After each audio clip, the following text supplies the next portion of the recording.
What's up, party people, to another episode of Who Asked You podcast. I am your very angry host, Studio 2 Groovy. And we have the wonderful Kiki Akhenaten in the building. How are you feeling today, Kiki? I'm good. We're doing pretty good today. Sure. That's really good to hear. Today is going to be a pretty much a history lesson for the most part. And we're going to talk about the the rapid degradation of Black America after integration. So I am going to get started now, and I have to share my screen and get to going. Wait. Okay. When I play this video, let me know if y'all can hear it. But let's get started. Integration was a mistake by Studio 2 Groovy. While media focused on black crime like this, oh shit.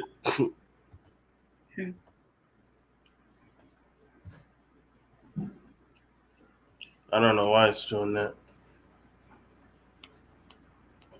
But the video I'm about to show y'all just happened in my city, Flint, Michigan. I'm gonna tell the story while this video is loading up.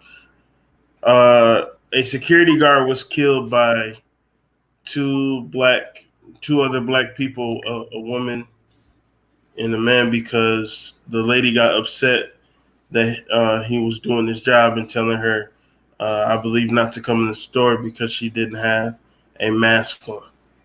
So she got belligerent, cussed him out, and then her and the dude decided to pretty much murder the guy.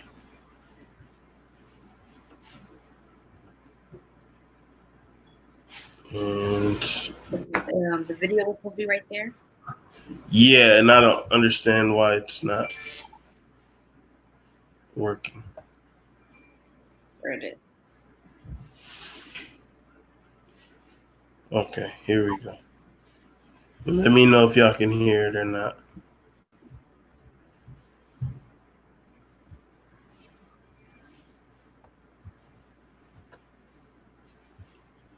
I promise y'all this was just working.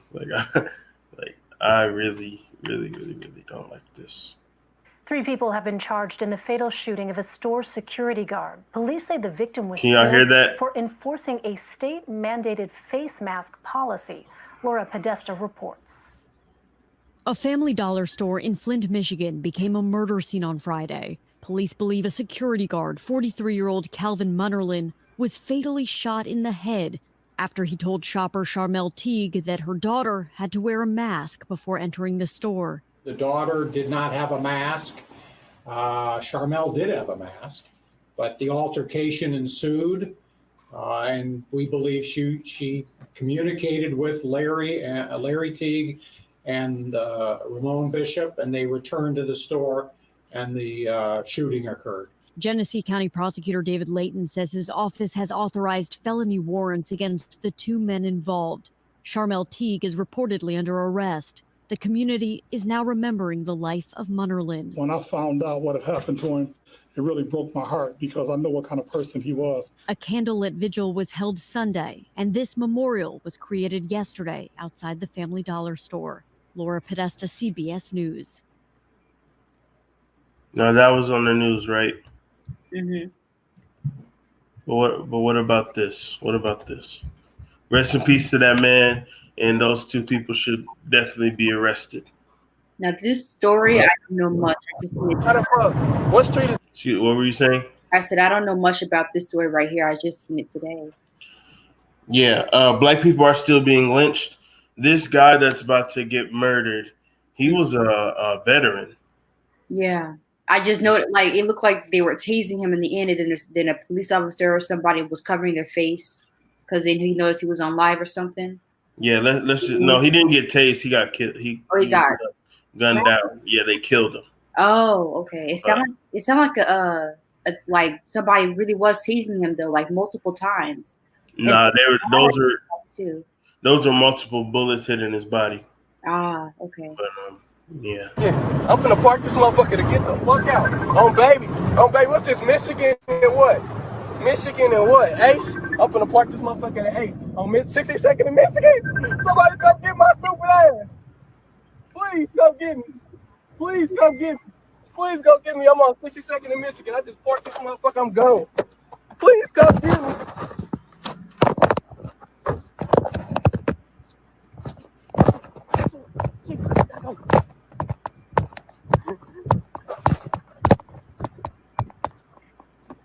Oh.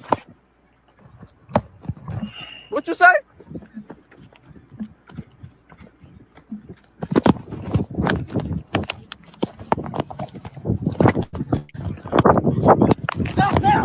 Fuck you. Shit. Okay.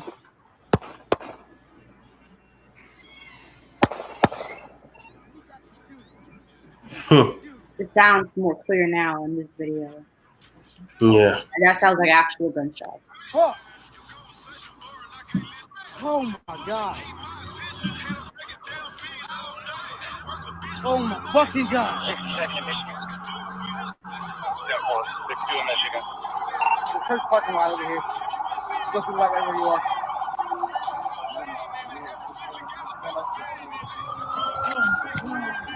Oh my god.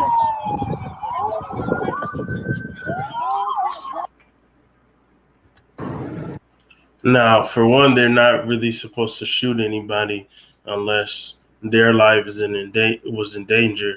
And he was not armed. He had his shirt off. And as you can see in his ethical band on his underwear, there was no gun in sight. So they had no probable cause to kill that man, period. At all. They had no reason. They had no justifiable reason why they killed that man.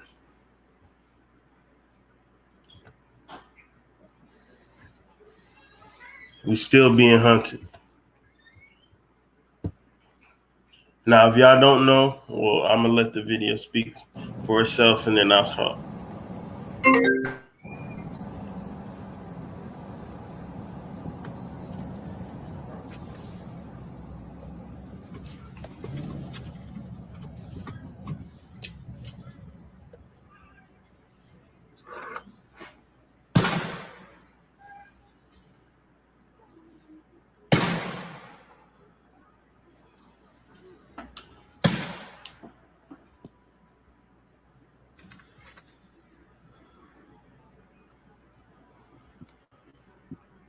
Now, that was just straight up murder. That was a modern day lynching. That was horrible. And the one thing, huh? I'm sorry, I didn't see it because I had a phone call. So I'll run it back. I'll run it back. Sorry, guys.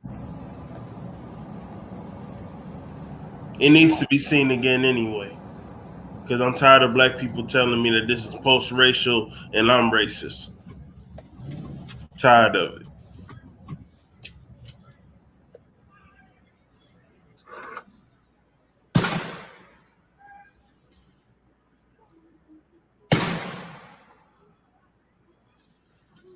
So, hold on.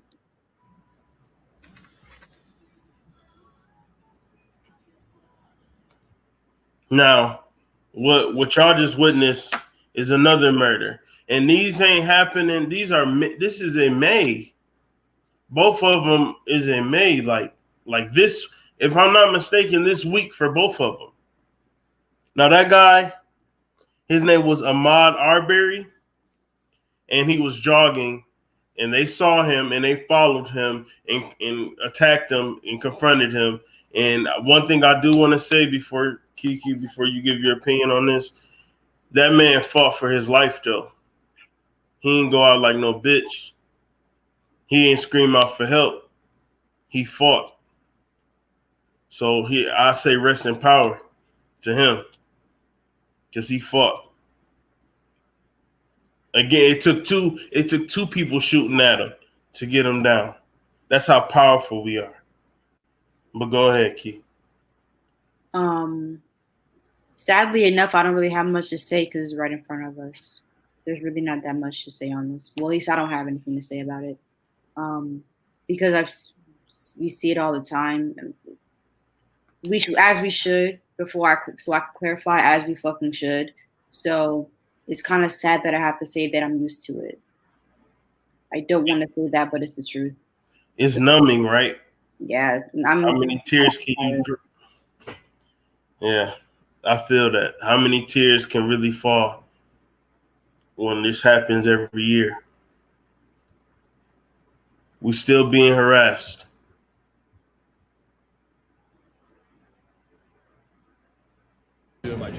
Hey, so we were in Walmart and what's this, Wood River?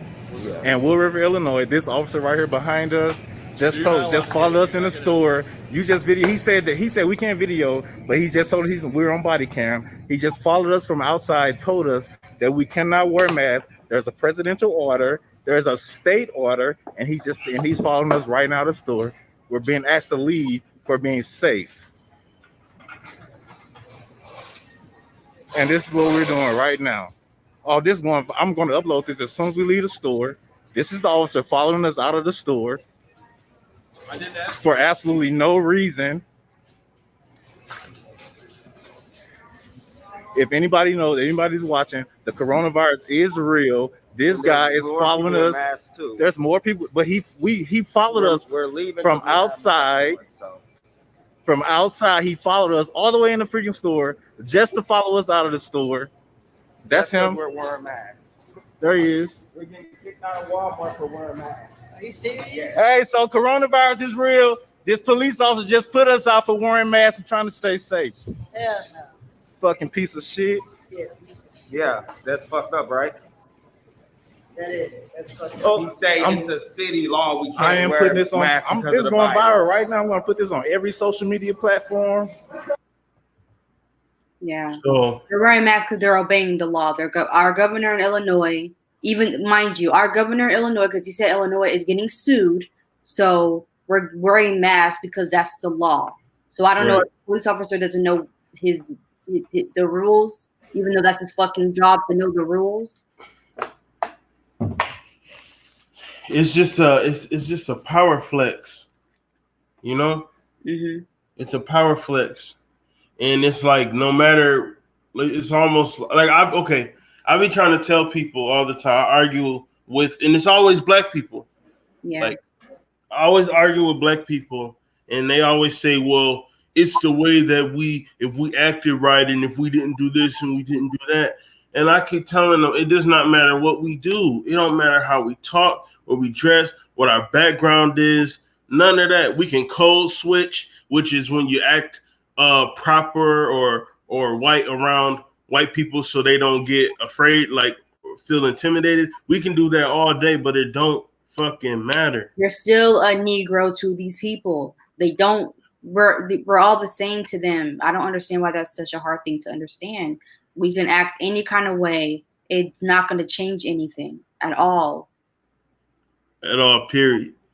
Because if it was, somebody shouldn't have to change who they are to fit in a society that's, for one, doesn't even belong to them in the first place, or two, doesn't even want us to be here in the first place. yes, So the best we can do is just say, fuck it. We're going to do what we want to do.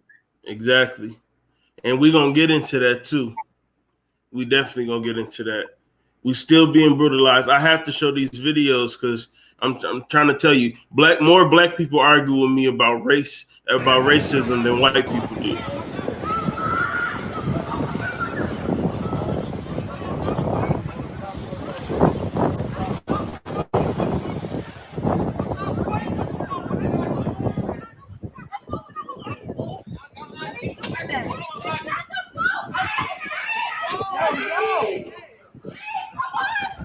How weak is that?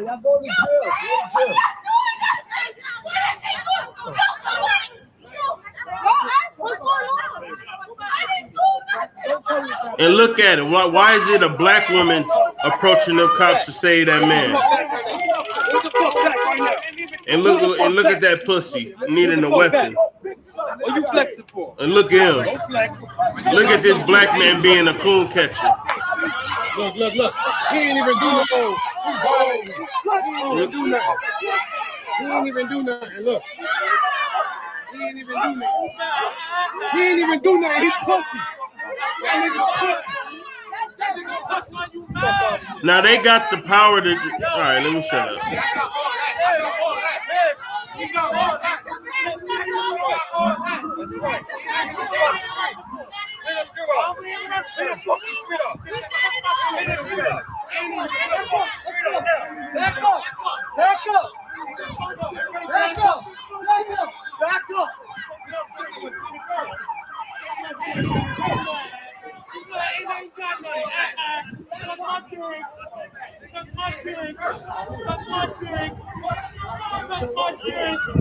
And I ain't got no suck my dick. They mad.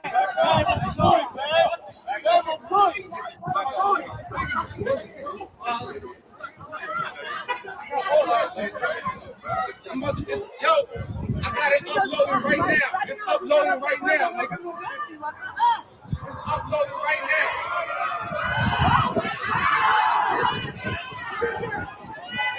Look.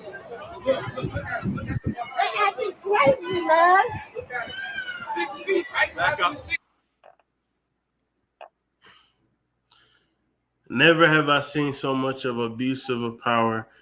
Never have I seen somebody so into being a what they call a coon hunter. Like, he is being a tyrant on his own people. He unjustly knocked this man down and handcuffed him. They had like 6 people on one guy initially. And story be told, this was all because they weren't applying to the COVID stuff. They were being outside. Like, and they probably weren't that far from their house. So it's like you don't know entirely what's going on. You're just going to assume. No, you have free will to go outside. Mm-hmm. There is no amount of laws or anything that can stop you from going outside. And then studies have shown that sunlight kills the coronavirus. So go outside. That, like, you're supposed to go outside to get that sunlight. Now, this is like, okay, wait a minute. I got this in the wrong spot. Let me switch that. Now, this, hold on. Let me show one more video before no, you know what? I'm going to show this right here. This is how they treat their own. Now, this is supposedly the same exact day that y'all just saw that happen to those 2 men. This is the same day, the same police unit.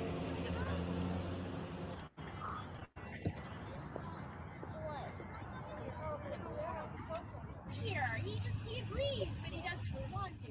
He just wants to steer.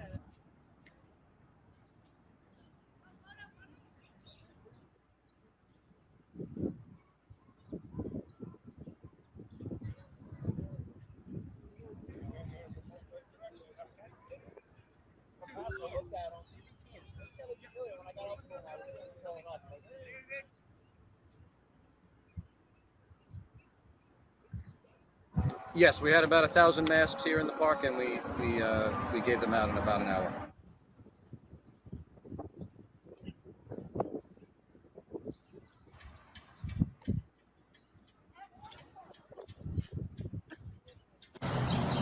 Yeah, well, they were happy to see parks and the city to give out masks, especially that they needed parks to come in and enjoy their day. 2 different complete realities.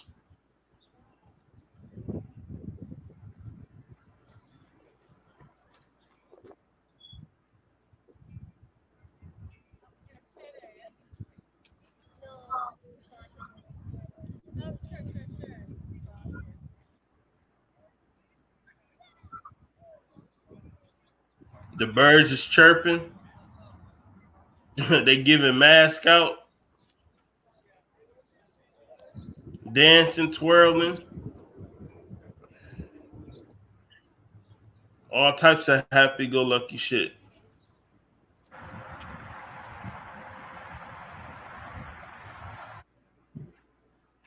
Now, can somebody tell me what's the difference, please?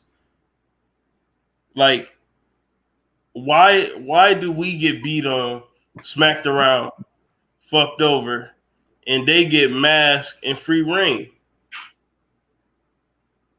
Like, I'm not understanding nowadays, because we want to talk about it deep down. We know why, but I guess you're asking the question to the people that want to oppose this kind of stuff, especially our own people. Man, it's always a black person arguing. Always. I don't want to skip over this queen right here, but they still abusing our women. So let me play this so y'all see that they don't care.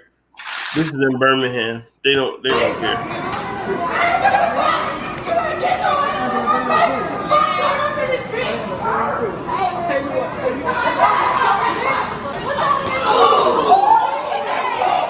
Right on her face.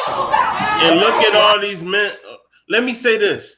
This is why females don't give a fuck about what we be talking about.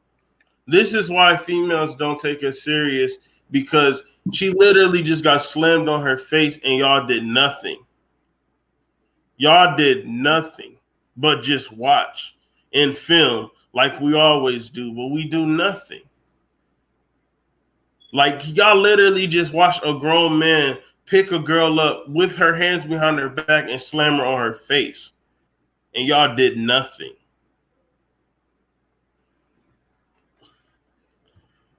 Man. And yet, we let them pet us. Now watch this. Who is this?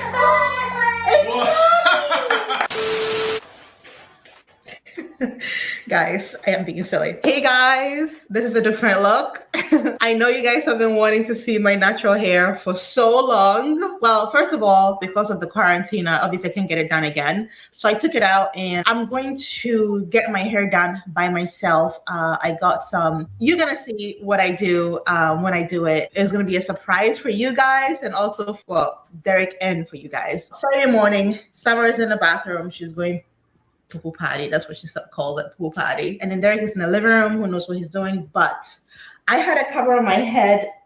I don't even know where I put it. I just took it off, and I've had that since this morning or last night, because last night I spent like 3 hours when everyone else went to bed taking out all of my braids. So I took it out. I washed my hair, and then yeah. So I'm gonna be surprising my husband Derek with my natural hair to see how he reacts. Guys, he hasn't seen it before. Maybe he might have slight bit a few years ago. And even that, I think I was hiding from him. And then he happened to see a little bit in the corner. And I was like, no, you can't see it. You know how it is. Say, oh, hasn't he seen it all these years? No, he has not. Because the time that I take it off, he's usually at work. And then when he gets home, I have it in braids. So he never really saw it. So this is going to be his official first time to see it ever. Gonna be interesting. So guys, yep, this is it right here. I told you guys there's nothing to it. It's just very short. It's super duper tight, and you know, I've never really been the one to take care of my hair, but I want to get into taking care of my hair. So anyway, without talking guys so much, I'm gonna call him right now to come see it. Derek?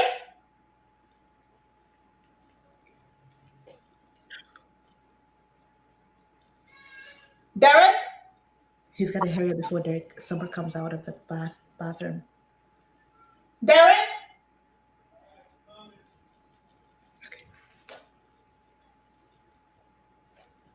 All right, let's see.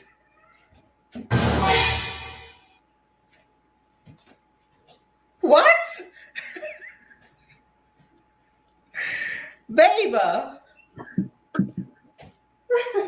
Who are you? And what have you done with Ruth? Seriously? Who is this woman I see before me? Before my eyes. This is not Ruth. What have you done with Ruth? Wow. So this is it, huh? Wow, your real natural hair. I know. Yeah. Interesting. You're a whole different person. I know. You're not. Like in what? Like wow. And then he's okay. And then he smells his hands. Do y'all see the problem with this? Okay, I'm sorry, Like- everybody that's watching. I gotta move away real quick. Do y'all see the problem with this? Okay. So not only does she exhibit self-hating sentiments about her natural self, because she's a very, very beautiful woman. And I didn't see a video prior to her taking whatever weave or whatever she had in her hair, but she looks amazing right there. But then she allows the man to pick around in her shit and then smell his fingers. Like, that is very degrading. That reminds me of those human zoos that they used to have back in the day when they had our babies in those, our ancestors in those cages. Like, that's crazy. But no matter what they do to us, all we do is march and protest with no results. This monument circle march happened for Sean Reed, and let's watch it a little bit. This is like a live footage from someone. But this is all we do when they unlawfully murder us. We just march and yell until our throats and feet hurt, and then we wait until the next one.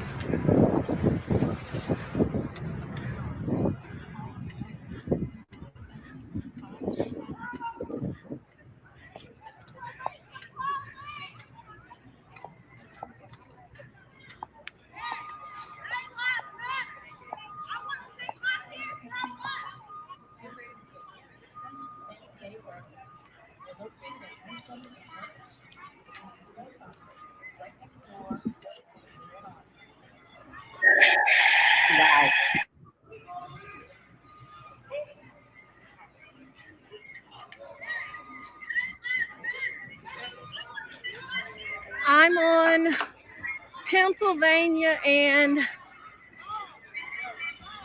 trying to see the other street. Market. I'm at the corner of Pennsylvania and Market. Here, I'm gonna speed it up a little bit.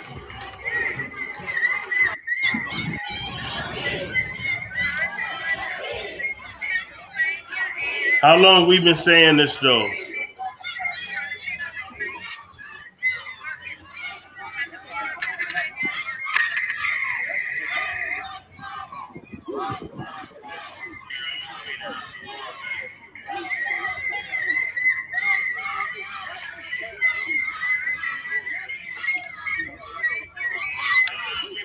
Enough of that. Y'all know that all that's gonna do is appease us until we get tired, and then we're gonna wait until the next case where somebody gets killed unlawfully, and then we're gonna do it all over again.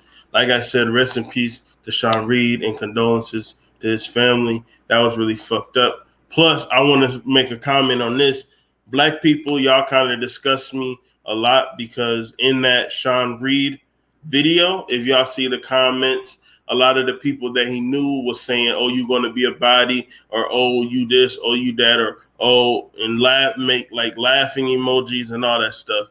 And like, that's just, it's very sickening how low we've gotten. So the fact that you have all those people in your house, and I only got one, but I'm still having to move and take care of stuff. I apologize once again.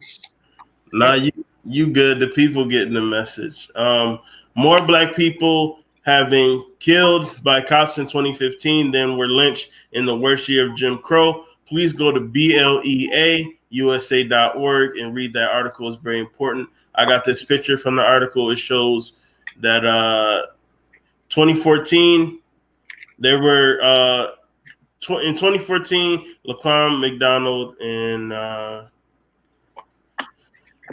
Akai Gurley, the trial status was conviction, and their family got a settlement. Walter Scott got a conviction, and there was a settlement. But from Freddie Gray, Sandra Brand, Samuel Dubois, Du Bois, no convictions but settlements. Philando Castile, no conviction. Terrence Crutcher, no conviction and no settlement. So they giving out blood money, but no convictions on these murders.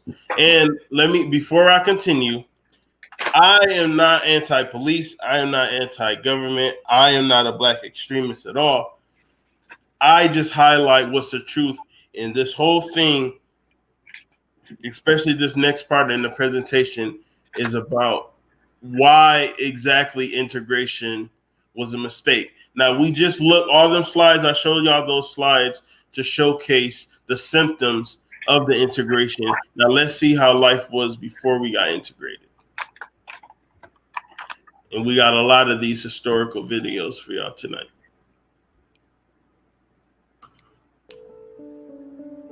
And Oklahoma is a unique space in terms of the number of African-American towns that were established. Some suggest upwards of 50 African-American towns.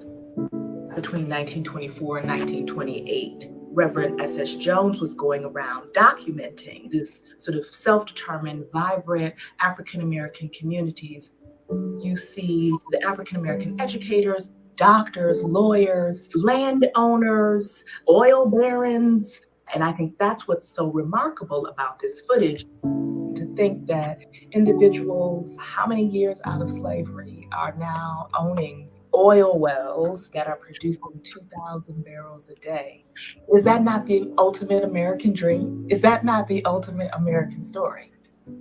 It flies in the face of what I think some people consider part of African-American history and culture. And I think that that was one of the things that Oklahoma and what S.S. Jones is really kind of showing, is that African-American history and culture is not a monolith. And in a way, it became kind of like a marketing tool to encourage individuals to migrate, to move there, that this is a place where you can live, you can thrive, and peacefully reside. There were still palpable racial tensions. There are lynchings, there's Jim Crow segregation, there's all of these things, and you still have an African-American community, or many communities, that really speak to the fortitude and resilience of Black people in this country. Now I want to say this. I love seeing our Black people shining and happy. But I have to call out this National Geographic, because when I first watched this, I didn't even notice this. But this is the subtle racism that we deal with every day. I'm going to mute this for a second so y'all can see exactly what I'm talking about. Now, let me pause this. Why is this for national? Let's see. National Geographic, 14 million subscribers, right? Why in the fuck is there an ad showing on Black Communities Planet of the Apes trailer? Why? Why is that there? Why? Do you see the subtle fucking like bullshit that they pull? But let me carry on though. Like that kind of shit is just wild to me. I didn't even notice that the first time.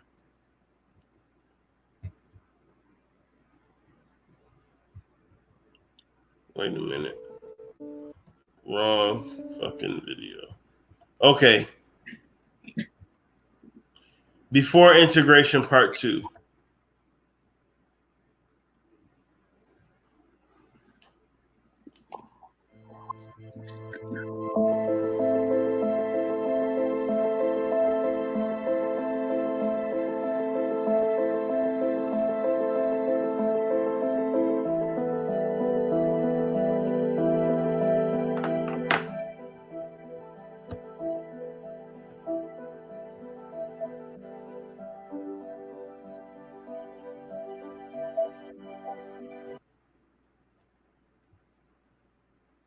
Yeah, let me make it bigger for y'all.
Yeah, we're gonna be talking. We're gonna talk about that, the decline.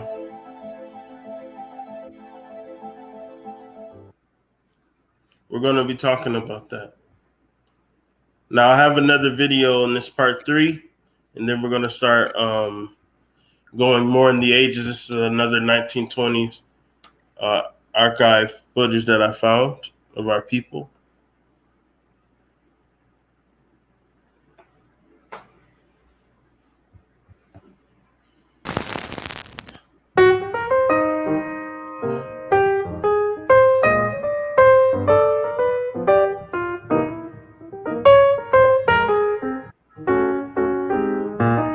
Look at our people, man.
And mind y'all, I'm showing these videos so when people, because I noticed that when I talk about black separation and segregation, people always tell me, oh, it's not going to work. Oh, black people are evil too. Oh, black this, oh, black that. We wouldn't get it right, da da da da da. It'll still blah, blah, blah, all that bullshit. Look, we already did it. We already did it. So let's get to the 1930s. Let's look at 1930s Harlem.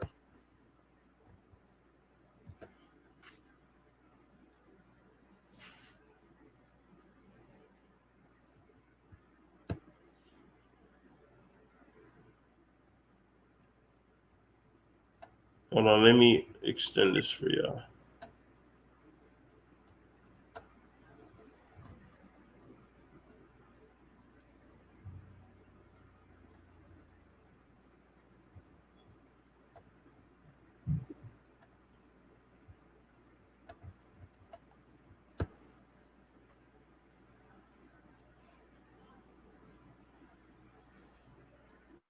It says a cinema excursion into the great black metropolis of New York by Path Audio Review Harlem.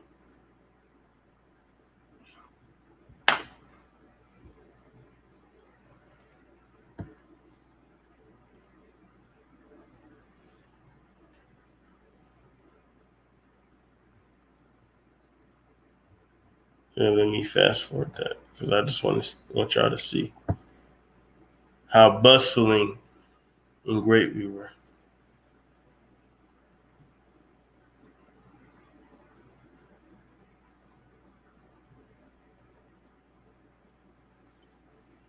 So Kim, how do you feel about seeing all these videos?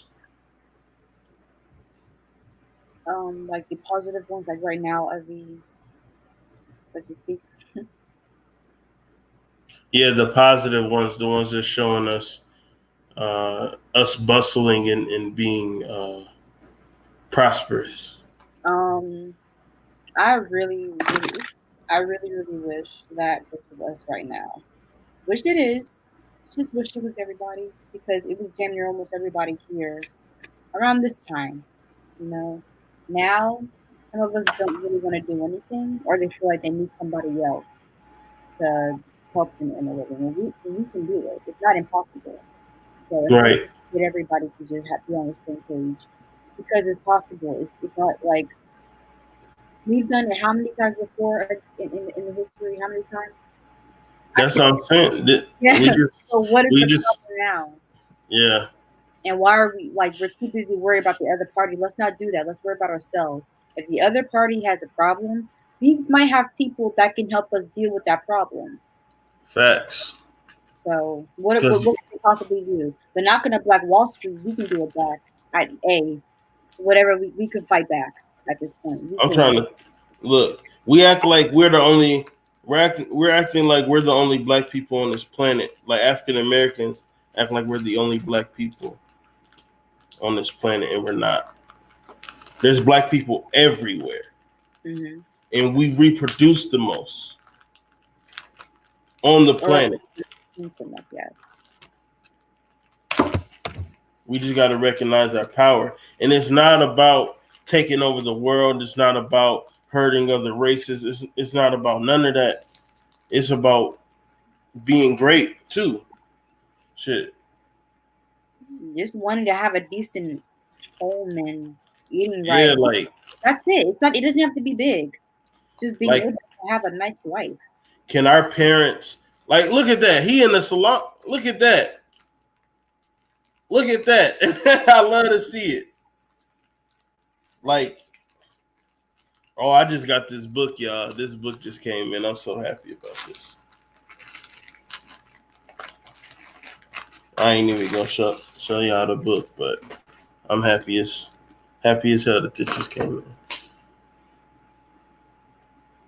But yeah, we hit the streets playing music. You know how we get down. We've been getting down since getting down was getting down. like it's fascinating. If you want to talk about Egypt, it's the fact that we are still doing the same thing. Like, yeah, all we did was party. Like, yeah, not all we were smart too, but we knew how to have a balance. You know what I mean? Exactly. We knew about a celebration of life.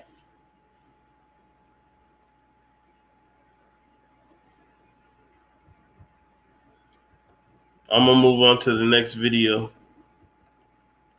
We got before integration black schools in the 1950s.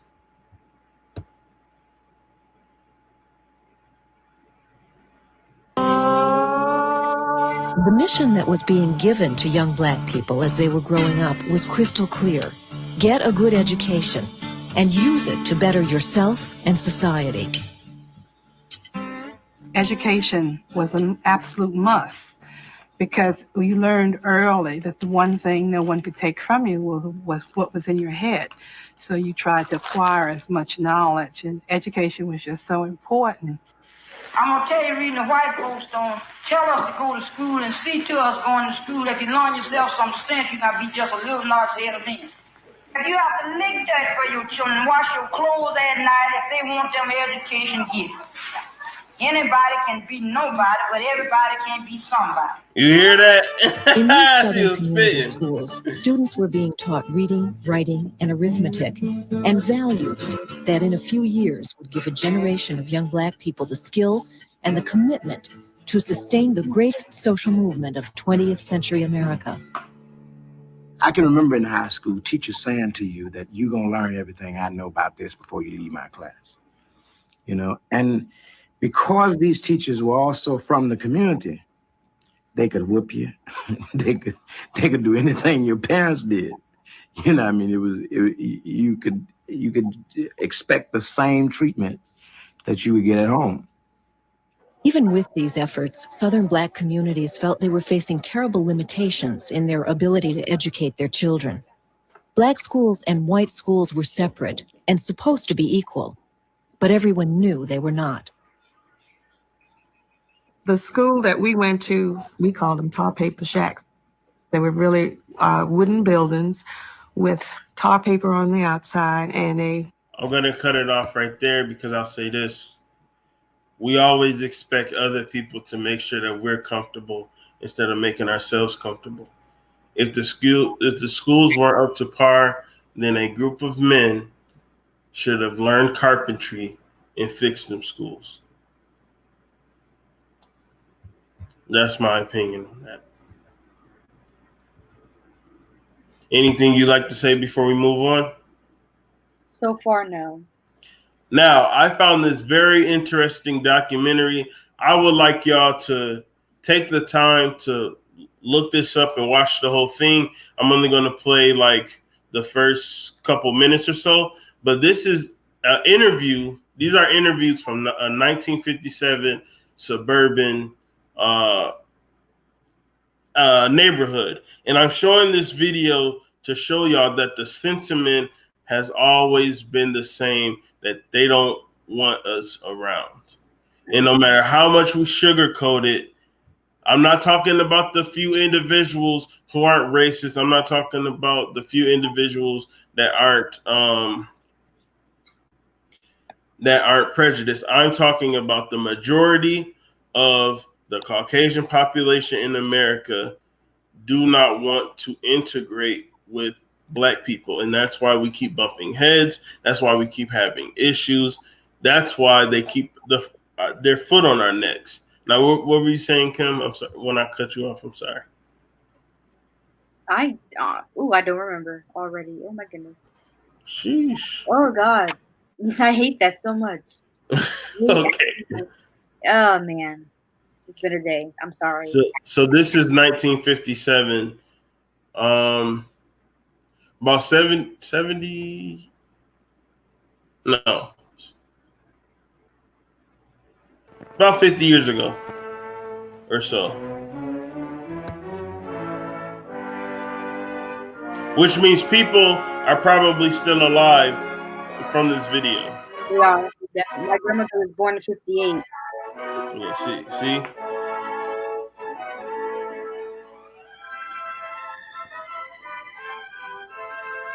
All right, we can skip They've not the yet theatrics. had time enough to develop programs to adequately serve the community. Most Levittowners are proud and happy in their new environment. For many, it is the first house of their own, and it represents a major financial investment. Social life is mainly confined to visits with the neighbors. Occasionally, there are community-wide events, but it's too early yet for most residents to become identified with the broader aspects of community living. Levittown was built by one man for whom it is named. Like many community developers, he set the initial policy and provided a minimum of essential services. When the houses were sold, naturally, he waited to its own slender resources. In August 1957, Levittown, Pennsylvania attracted international attention when violence erupted as William Myers Jr.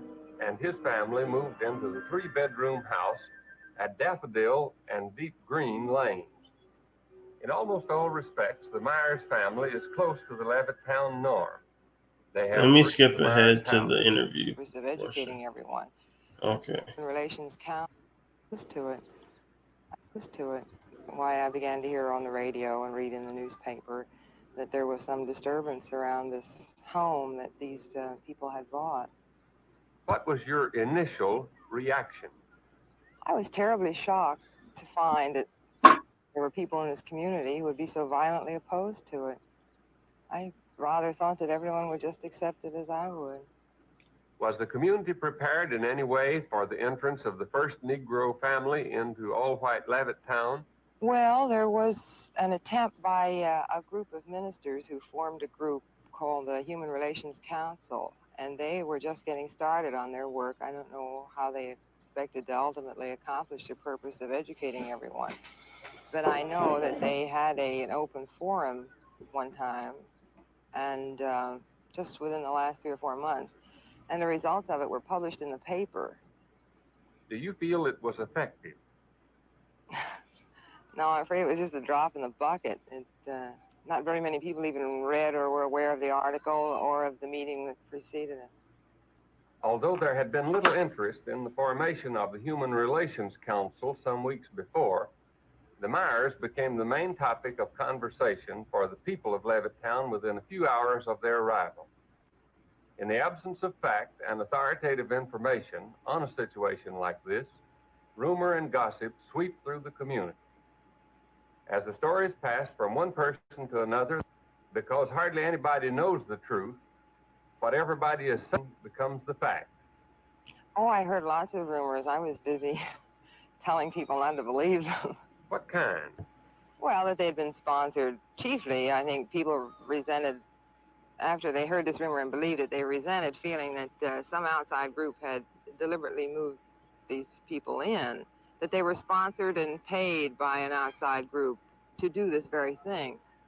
And I had been told on good authority that that wasn't true at all, and so I told people that it wasn't true. Do you feel that understanding the facts of the situation will help? Oh, yes, I do. I'm sure that I'm more reasonable. Why did you select Levittown to live?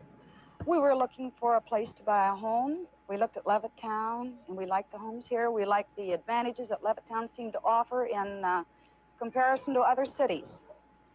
And we understood that it was going to be all white. We were very happy to buy a home here. How about your children? Have you talked with them about the Myers? We have tried to keep the discussions away from the children. I feel that it's something that we adults should solve without bringing the children into it any more than we have to. We're doing it for the children, but I don't feel that they are old enough to understand the problem as it is. Do you think a Negro family moving here will affect the community as a whole? Definitely. In what way? I think that, well, the property values will immediately go down if they are allowed to move in here in any number. Can you give a basis for that judgment? Yes, we used to live in Washington, D.C., and we saw a very good example of that there. The repetition of an experience that was distasteful. Is there to be no escape from living near Negroes? And what of the dream of middle-class respectability? If a Negro family can afford what you can afford, how do you justify your feeling of superiority? The illogic of one's own position becomes apparent, and in self-justification, the old tribal myths are invoked. What other objections, aside from the effect on property values, do you have against the Myers? The whole thing centers around the word integration. Home, as Mr. Myers said, because his home has been anything but peaceful since he moved in. He's got 3 children, and evidently he feels that they will be accepted socially. And I don't feel that they ever will be. But the whole trouble with this integration business is that in the end, it probably will end up with mixing socially. And you will have, well, I think their aim is mixed marriages and becoming equal with the whites. But the only way they're going to do that is by education and by bettering themselves, not by pushing in the way they have here. Do you intend to move? I slightly agree with her. At the time, no. It's a pretty impossible situation. We have our home here, and if the colored move in and run real estate values down, there are a lot of us, the GIs particularly, who are going to be more or less stuck with their homes. As the lines are drawn, those on either side become more adamant. Tension develops and feeds on suspicion and mistrust. What has been the effect of the Myers coming here? Well, it's created a great deal of tension, not among the neighbors, because we all feel the same. But it's naturally made everyone tense in their home. I mean, this is affecting our homes, and it's bound to create tension. It's the subject that's talked about all the time. But there are others who are for the Myers? Yes, I've read about them. For what reason, do you think, do they support the Myers? All right, long story short, they got all crazy because one black family moved into one of their affluent neighborhoods and shit went down. I try to tell people all the time that they were never really okay with us, and honestly, they shouldn't have. We should have built our own, and if they burnt it down like they did Rosewood in Tulsa, we should have built 3 more. In her justifications, I mean, she wasn't wrong. It is a lot of intermarriage, and nah, she was wrong about us being equal. That's for damn sure. But yeah, she was on it with that.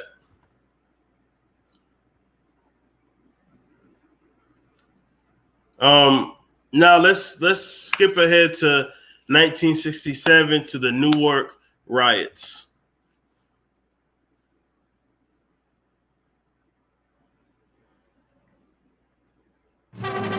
Newark, New Jersey became a city of race riots, violence, looting, and hate.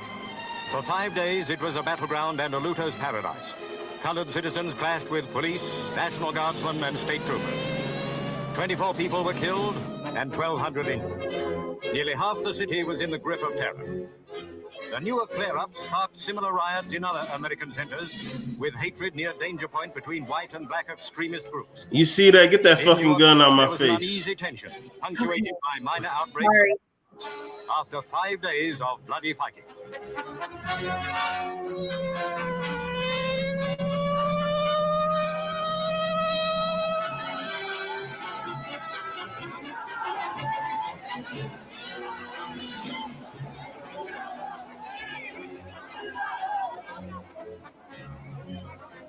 From rooftops and windows, snipers pick their targets. The toll of dead and injured tells its own tragic story. Damage runs into millions of dollars.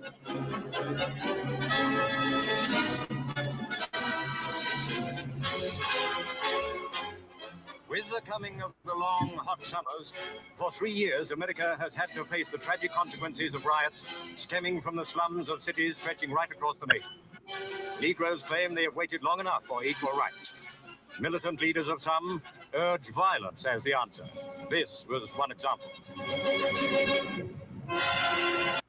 Now, as you can hear from the music and the way that he's talking and his rhetoric, that this was a propaganda piece, but I wanted to show that integration fueled racial hate because we were so busy trying to be accepted instead of building our own, that even as we fucked up our own neighborhoods that were already fucked up to begin with, then they had the police come in and shoot us down.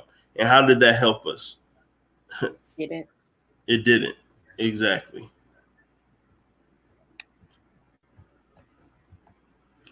So I found some interviews of some Philadelphia street gangs in the 1960s. So let's see this little piece of history, and it's going to show further the further, I think the word is dilapidation of our society, of Black America.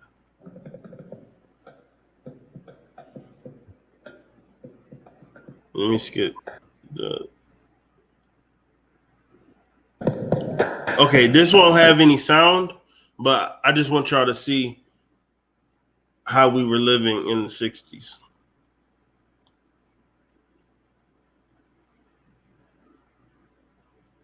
That don't look much different than now, right? We call it the jungle.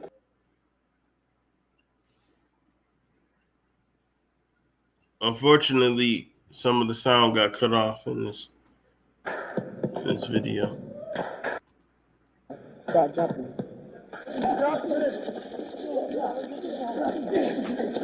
And we've been beating on each other this whole time like idiots.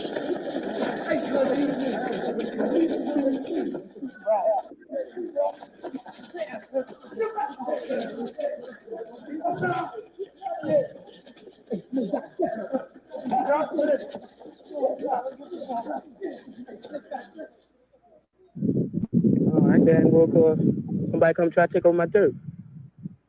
Place I live.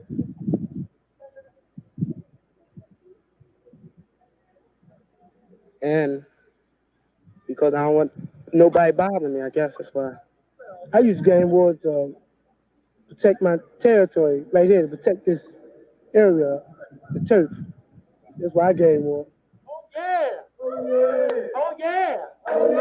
Oh yeah! Oh yeah! Up on the roof, 100 proof. It's in my spine. That's okay, wine. Then we be on Darren Street, right? First, we be on Darren Street drinking. From all the rest, who drink the most? The solid folks. It's in my cap. Those Apple Jacks. Up all the day. Keep the niggas it away. It's in my khakis. What nano wackies? It can't be beat. I drink myself because it give me a nice feeling when I'm drinking. A nice high. Make me feel right then. Then I remember when I'm sober. It makes you feel kind of good. You know, you could beat the world. And that, nobody's gonna bother you, you know, because you feel as though you can't get hurt. It's in my socks, bird on the rocks, it's in my shoes, oh, what a fool, it is so fine, that's okay wine, $1.09, drink it any old time, and we will rumble, and we will tumble, put some wine, any old time, and for a quart, a tail of pork, and for a ham, we'll kick your ass, we are the most, from coast to coast, it's on the wall, they beat apart, what's on the floor, Geronimo, who get the food, the ruler fools, who get the taste. And Leach and Marvin, they leave because they going over to mess with these girls. So when they go around the corner, John Lee gang around there again. We had asked him where was he from. And he said he was from 12th and Oxford. And so at that time, during the time we was gang war, because we had moved on the runner anyway, and that time we had moved in on him. I took the stove by the power. Now there's a lot of there is so much to digest in that. So Key, how do you feel about that before I go on my spiel? What's been going in my head as I've been watching this, or like trying to hear, because like it's like my pet peeve is when people keep saying kids nowadays when nothing really changed. Yo, I am so glad you said that. My head the whole time. I'm not gonna lie. Mm-hmm. Nothing different. This just looks more classy, I guess you could say. I don't know. I don't know. Chill. Not really. I don't know how to describe it, but of course things change, but nothing really it never really changed like that. And if I'm gonna be honest, I feel like we are a little bit better. I'm sorry. Just a little bit. How so? Let us know how so. Because it's like, how do I put this in words, man? You know they out there. Gangs. It's like, see, maybe I could be very, very wrong. I just don't. No, I don't think you're wrong at all. I'll put it this way. This is how I was gonna break it down. Okay. We just saw rapping, drinking, jumping in, fucking alcoholism. The reason why I say, you know what? The reason why I say I could be wrong is because nowadays our men will be quick to shoot a gun and shoot somebody. They fought. They used their hands. Neither in my opinion should be a thing if nobody did nothing with each other. Chicago was known for murder though. Like, how about Chicago? I feel like I'm just saying Chicago. I'm saying like people killed back then too. I just feel like you said, nothing has really changed. And the only difference is the environment around us is getting worse, and we are, even though it's not called slavery, we are actually getting back to that. Yeah, we are. Like, we can't even go outside without getting our ass beat. Like, if that's not slavery, then like it's almost like we are already segregated, but it's not segregation in our favor. Mm-hmm. It's actually used against us. And there's some similar. It's like just jumping around like a whole. It's kind of hard to explain. Like, yeah, for me, it's hard to explain. A part of me do feel like, even though back then, like today, it just seems kind of worse because I guess the thing is, I've been told many times that back then people didn't really have a choice. Like, at least they had a reason to rep or be tough or be in the gang. Like, our guys nowadays, they want to do stuff just in their favor. Like, they want to be corrupt. Well, I would say we have fell in love with doing demonic shit, but Yeah. at the same time, do we really like? They just now passed laws to make it okay in California, which is just one state, that we can wear our natural hairstyles. So are we really free? That's not what I mean. That's not what I mean. Okay, explain, because it sound like I was saying, I'm talking about like I was saying violence wise in a way. Well, yeah, that's why I said like. Yeah, that's People, all. well, yeah. I'm talking about corruption. I'm talking about black people within like our community, not like what's going on outside coming to. I'm talking about like within us. Like what we're doing to each other. Yeah. What we doing to ourselves. Well, yeah. I mean, we listen to music all day talking about what we'll do to another nigga. So yeah, because for sure. And that didn't really start happening in like I'm just saying, you know, the excuse that people would say like in the 90s and stuff, you know, you'll hear rap music talking about, you know, they have their reasons to be tough. They, you know, but nowadays they want to be like that. Just like you had an option to be a better person even back then. Well, in the 70s, they were pushing a lot of like disco was pushing a lot of drugs, rap was about a lot of gang violence. Yeah, 80s was all about the gang violence. 90s was about selling drugs. Yeah. 2000s was about doing drugs. And now I don't even know what the fuck. Now it's just stunting on each other. Yeah. Yeah, basically just wanting money and stuff like that. Yeah. So I mean, yeah, it's just like, you know, I just don't understand why people trying to say that we're worse. It's just like we are the same, just different topics and ideas. That's which means that toxic. But that just means that we've been stagnant for that long. Yeah, that too. And we have to we can What is we have to need someone to do something about it. It starts with us. It starts with us, really. It starts with the men in the mirror. Instead of trying to wait for the world to change, we are the fucking world. So change, please. Look in the mirror and change. Facts. All right, let's look at how Black City looked in the 1970s.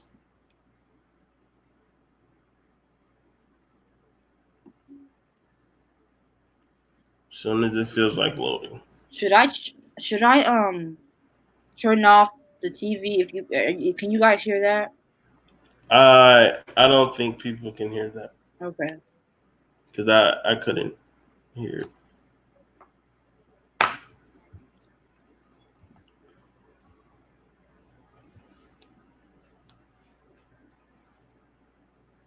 On the shortest clip, it's taking the longest to load. Okay.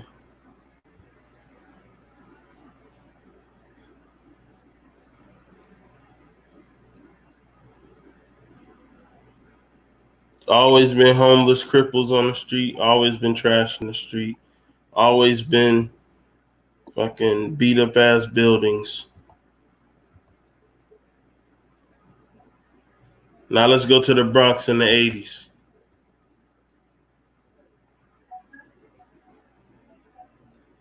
From the top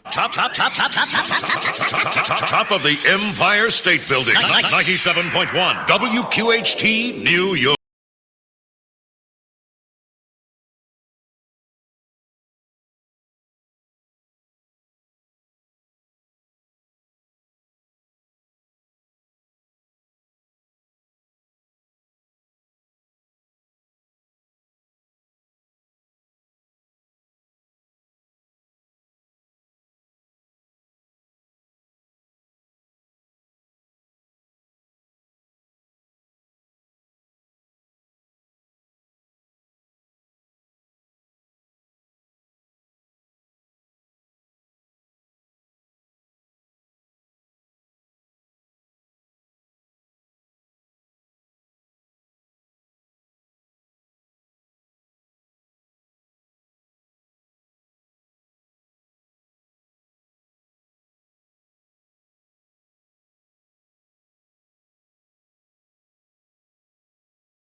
get it.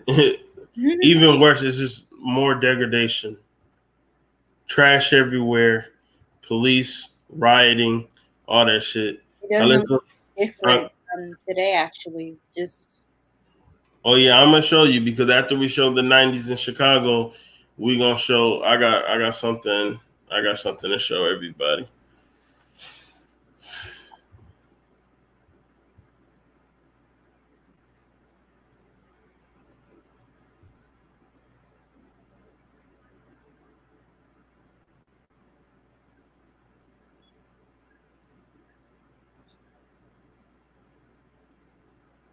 Look at that smog. But yeah, Illinois, in case you guys didn't know, Illinois is actually, well, Chicago, of course, is actually the most polluted state here. Chicago specifically, we're the most polluted here. Is it like now with the smog? Is it like a heavy air? Like how does that? No, feel you won't living? even notice. You won't even notice. It just looks smoky, you know. But the air's never heavy. I mean, we are the windy city, so of course, so you know, it's always wind, but the air is never heavy. It's the same, which is very strange. So, yeah. Now I'm gonna show this video of the city where I grew up in and where I'm from and where all my family is, just to show y'all how we live. And this is 2017.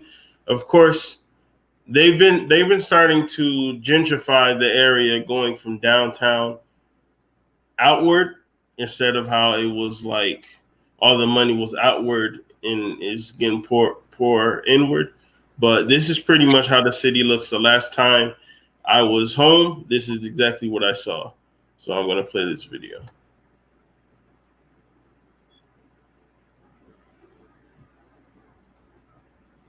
Hey, it's Jordan with the Young Turks, TYT Politics. We're here in the car in Flint, Michigan. I'm here with the mayor of Flint, Tony Palladino, Yeah, or right. possibly one day. Yeah, the mayor. whatever, man. And I wanted to show you what we saw driving here, because it's Mind you, I don't appreciate a lot of the videos when I was researching this was just a lot of white people in their cars driving around. I don't like them observing us like we're fucking animals. I really don't appreciate that. Like it's a goddamn trip to the safari or some shit. But I digress. I know exactly where that house is, by the way. Me and my wife have redone. Which one is it? This one right here. But this one to the left that says poison is the one that the city destroyed on me. We paid a water shut off on it, $50, and we come back, the pipes had blown, and it was in April. They weren't frozen. They were rotted from the rough water, I guess. And they tried to claim government immunity on us. That's a long story there, but the only difference between these two houses and that is the land bank owns that one. It's run like shit. This right here is where we started our first gardens.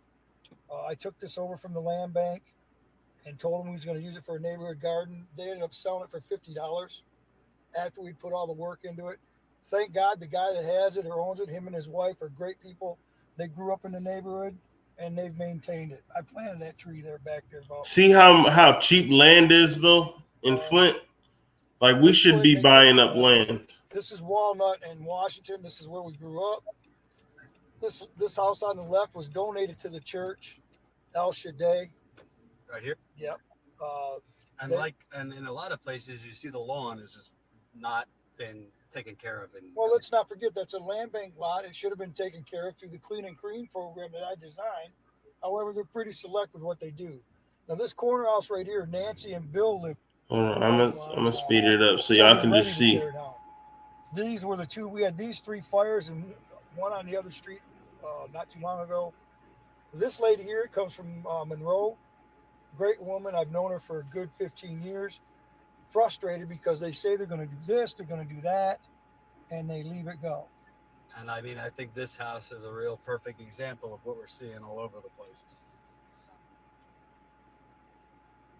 That right there, a friend of mine bought that. When did this burn down? They burned all this down, these three houses, and there's one up here on Roosevelt, probably about a month and a half ago. And is this arson, gangs? Here, I'm gonna The churches in my neighborhood. I want to show some more.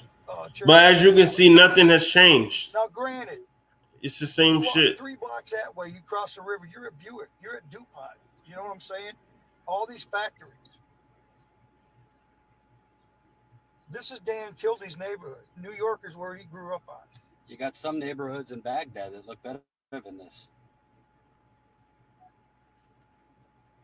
I'm telling you guys. Look how we living, man. It's haunting and it hurts.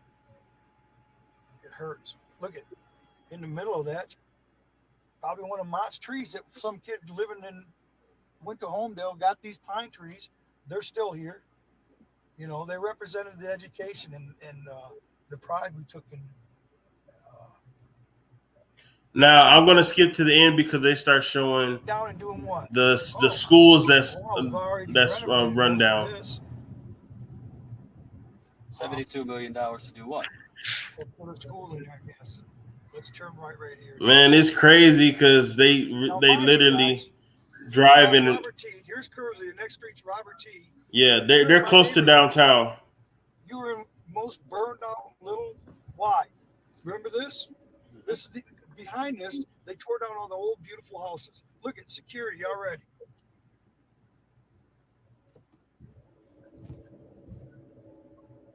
And these people aren't from Flint. Some of them. And this is the cultural area. This is Sloan Museum with all the old cars, Michigan's or Flint's history. The Art Institute, the theater, Whiting Auditorium, the Bauer Theater. Yeah. All your acts used to come right it's a library and an abandoned school behind there. Now, here's Mr. Mott's estate right here on the right. Founding father of Flint as far as the automobile industry. But long story short, we fucked up to this day. We fucked up out here. But now here's some positivity. I had to find some good-spirited media to show how amazing we are, and I just highlighted some things for us. So let's watch this a little bit, probably 5 minutes or so, to highlight the things that we do even though we're in a bad situation, how we try to uplift ourselves.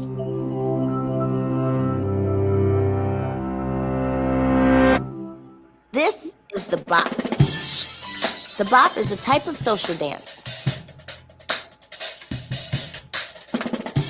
Dance is a language, and social dance is an expression that emerges from a community. A social dance isn't choreographed by any one person. It can't be traced to any one moment. Each dance has steps that everyone can agree on, but it's about the individual and their creative identity. Because of that, social dances bubble up, they change, and they spread like wildfire. They are as old as our remembered history.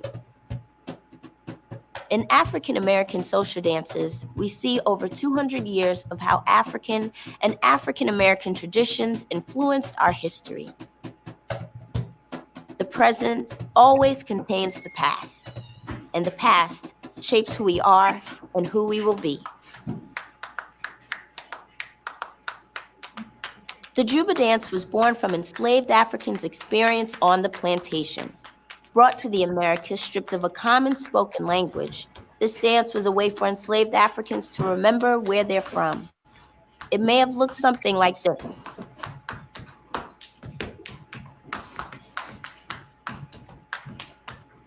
Slapping thighs, shuffling feet, and patting hands. This was how they got around the slave owners' ban on drumming. Improvising complex rhythms, just like ancestors did with drums in Haiti or in the Yoruba communities of West Africa. Every time I watch this, I get emotional, and I don't even know why. I don't know if I'm pissed off or what. Cultural traditions alive and retaining a sense of inner freedom under captivity. It was the same subversive spirit that created this dance, the cakewalk, a dance that parodied the mannerisms of Southern high society, a way for the enslaved to throw shade at the masters. The crazy thing about this dance is that the cakewalk was performed for the masters, who never suspected they were being made fun of. Now you might recognize this one. 1920s, the Charleston. The Charleston was all about improvisation and musicality, making its way into Lindy Hop, swing dancing, and even the Kid and Play, originally called the Funky Charleston.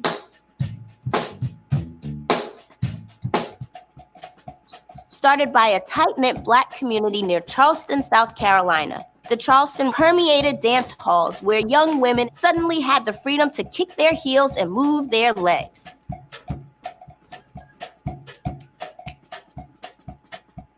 Now, social dance is about community and connection. If you knew the steps, it meant you belonged to a group. But what if it becomes a worldwide craze? Enter the twist. It's no surprise that the twist can be traced back to the 19th century, brought to America from the Congo during slavery. But in the late 50s, right before the Civil Rights Movement, the twist is popularized by Chubby Checker and Dick Clark. Suddenly, everybody's doing the twist. White teenagers, kids in Latin America, making its way into songs and movies. Through social dance, the boundaries between groups become blurred. The story continues in the 1980s and 90s. Along with the emergence of hip-hop, African-American social dance took on even more visibility, borrowing from its long past, shaping culture and being shaped by it.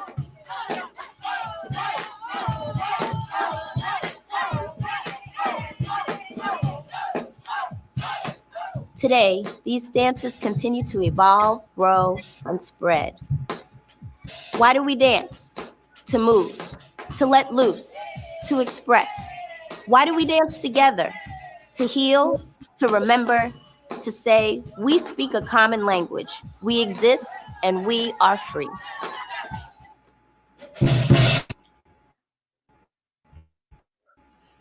All right, that makes you feel that. What's your thoughts on that? I'm just happy she mentioned she didn't say the word, I don't think, but cultural appropriation, then taking our shit once we find out what it is. Mm-hmm. I argued with a girl not so long ago about that. She would act like she didn't know what the fuck I'm talking about. So I mean, it's just common, you know. That's what sparked my head the most about just people taking our stuff. And then you have our people that are just saying that it's no big deal. Like, this is literally what we do as a language. Yeah. It is serious. Some things really are serious. Some things should be taken seriously. And sacred to us. That should be respected. That's the only time that we can let loose is through rhythm, through music, through sound. And then you have people praising people or making people famous that's doing nothing but making it more corrupt. Yes. Now this next video I'm gonna play is all about our hair. And you know our hair is a big thing. Our hair is the antennas to the cosmos, as young Pharaoh will put it. You know, we got that Fibonacci spiral going on.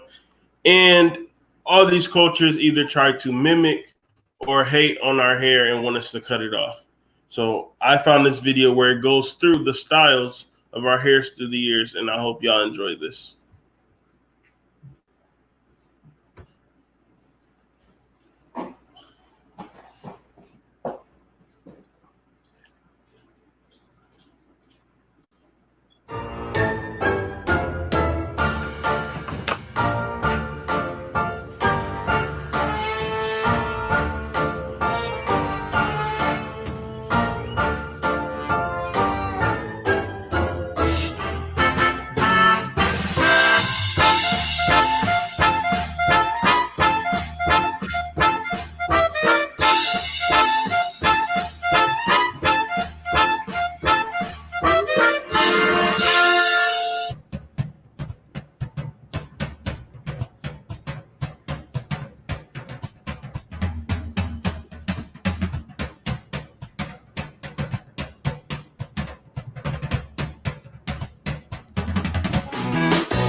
era.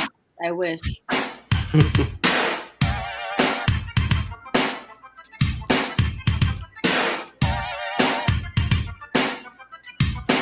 Your hairstyle choice makes more sense now. I just have the natural beard feel look. It worked. 80 styles worked on me. 1990s too.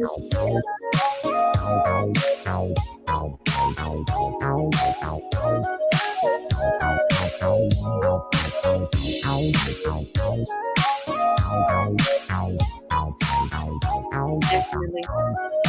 Still is.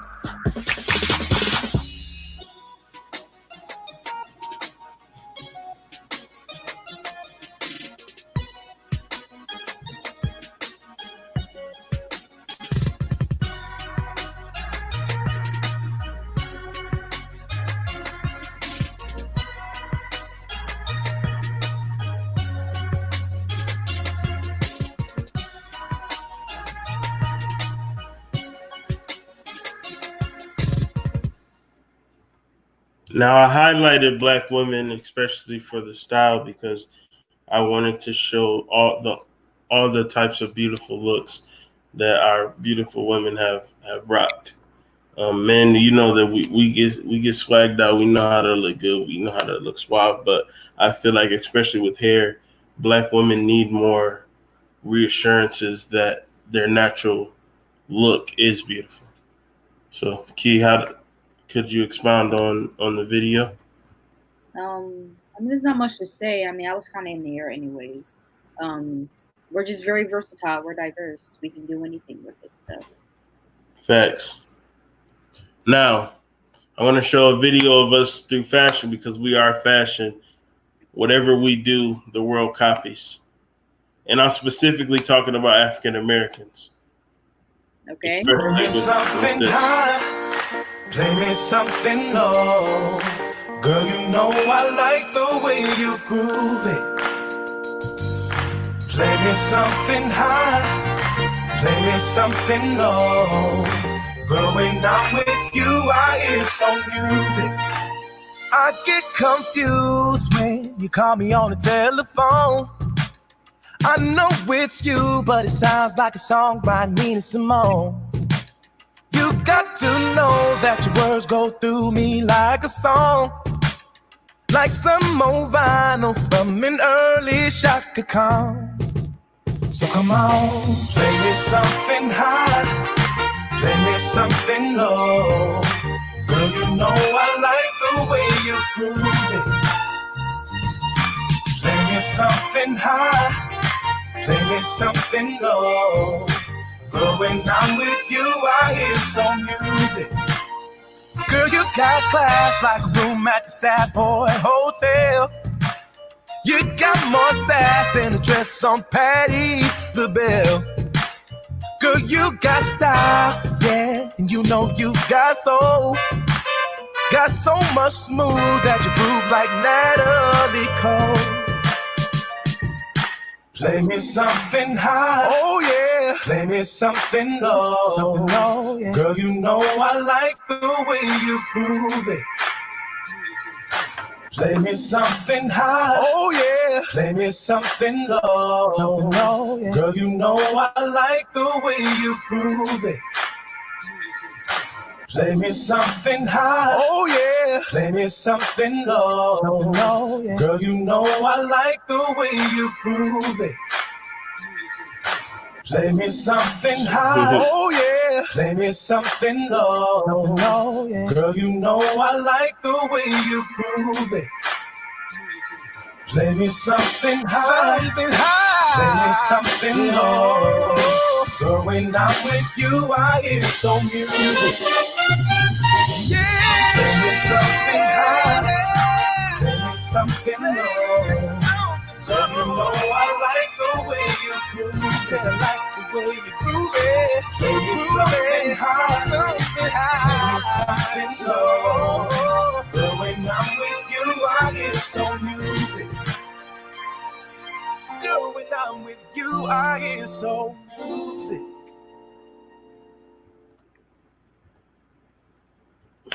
I want to say that was a very creative display. Music was dope. Clothes was dope. I really liked that. What about you, Kim? I liked it. Everything was fairly accurate. What did you see? What was wrong? I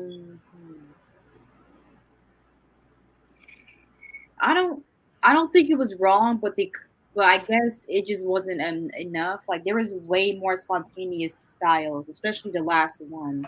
Correct. With present day. Yeah. I mean the present day is fairly accurate, but not entirely. I was waiting for the high waist jeans and the Yeah, and Crowned in the chat said he was waiting for cross colors.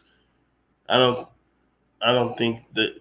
Yeah, they missed a lot of styles, but everything else. I mean, it looked fairly accurate for me because obviously I'm not from that era. But today, even though that was accurate, that's not like the style. I don't see Instagram people or Twitter people wearing that style. It's always the high waist jeans with the the bubble shoe. Like there's many like styles I can name. That one was probably the bottom of the list. I'll put as a trend. That's I dress that way. That's my style. Nobody dresses like. Just a few of us dress like that. That's my style. What you talking about? The hoodie and the shirt? Yes, and you know what I mean. Yeah. Like we still look in like an 80s 90s aesthetic way, but it's still present day. That's my style, but that's not really what's in. It probably is because I do see people dressed that way, but in a more trendy, you can still tell like they'll probably have a Tommy Hilfiger. What is it? Tommy Hilfiger or whatever. Or American Eagle. Yeah, a sweatshirt, maybe some high waist jeans, some Fila bubble shoe. Even though I have some Filas on right now, like it was accurate, but not entirely. The last one. Yeah, that's fair. That's fair enough. Okay, we are strong, and I'm. This is not only is this my disclaimer, but this is also the whole reason why we did this presentation today. We are strong. I am not a black extremist, but I am extreme about being black. Let's resegregate and recapture true freedom away from oppressors and abusers. The best thing another race can do is leave us alone and let us prosper. Now, I propose a little Africa in every state across America. White people have the suburbs. Chinese have Chinatowns. Arabs have their own towns. Mexicans and Spaniards have their own towns. Even African immigrants have their own sections and cities. So why can't the so-called African Americans have one of their own? I say become economically independent. If we are forced to use the fiat currency, then let's do commerce amongst ourselves. That is not a crime. Hair salons, fashion companies, real estate, neighborhood patrol, grocery stores, soaps, etc. We don't have to start big, but starting is essential. Now I'm going to pause there, and Key, I'm going to let you speak on the things that I talked about so far. Your opinion. This really shouldn't be a no-brainer. This is a no-brainer, honestly. We can do it. We have the power. Anybody can prove it by just looking at where we put our money at, adding that up and putting it to ourselves. Right. Whatever it is. Our problem is that we just have this weird thing where we feel like we don't that we feel like we need somebody else, and we don't. We have ourselves. We're strong enough. And honestly, I feel like people feel that way because that's how they feel about themselves, like individually. So we got to stop that. Right. Because you have people like us that actually know we can do it, and then they try to bring them down, like, oh, it's like, no, it's not. It's impossible. Oh, black people. Like, man, God, it's so much. man, I hate that. let's learn some basic skills, okay? How to operate a gun, carpentry, cooking, sewing, money management, reading and comprehension, mathematics as past algebra, and all sciences and ologies. And ology is just a study of, so I'm talking about, let's study biology, microbiology, fucking biotech, all that kind of stuff. Like let's get into the sciences. Learn basic skills part 2, gardening, holistic medicines, cleaning, actually, like, cleaning, detox from Abrahamic religions, aka the slave mindset, interpersonal skills, anger and depression management, and family values. And these are a list of things that I believe we should stop as a race. And then, Key, when I get done running through these, I'll let you go ahead and talk. Idolizing celebrities and entertainers need to stop. They're not here to help us. They're here to distract us. And clearly, like I keep saying, all they did was beef and have people twerk and drop music. Like that's all they do. That's all they're good for. That's all they ever be. It's clowns. We need to stop filming ourselves fighting. It's not cute anymore. It's not attractive. It's not entertainment to see us act unruly against each other. Like, we need to learn how to channel that aggression some other way and stop encouraging that. We need to stop glorifying gun violence, sex, and drugs to the youth. That means we need to start canceling artists or not listening to artists that push that stuff to a younger crowd, and y'all know who I'm talking about. Like y'all know when we talk. I'm just gonna call names. I'm a nobody to these people anyway. I'm talking about Lil Pump. I'm talking about NBA YoungBoy. I'm talking about all those people who speak idiocy for the ears of our youth. Stop ignoring generational curses, and what I mean by that is, stop being quiet when there's sexual abuse. Stop being quiet when there's alcoholism. Stop being quiet when there's domestic violence. Stop being quiet when there's like any issue. Like, we should be ready and willing to openly talk about the curses that our Black race deals with, because a lot of that stuff was passed down through slavery, but that's not an excuse for us to continue to do that behavior. So we need to acknowledge and change that stuff. Stop giving people the benefit of the doubt. Let's be real. All around this whole continent, all around the world, all around the globe, Black people have been victims. So stop giving people the benefit of the doubt and stop being victims. Just understand what it is. The minority see the wrong, okay? We have to give credit where credit's due. Yes, there are some white people that hate racism. Yes, other races actually do care. But the majority of all these races are racist. Like every other race that I've ever encountered has done some type of racial thing against me.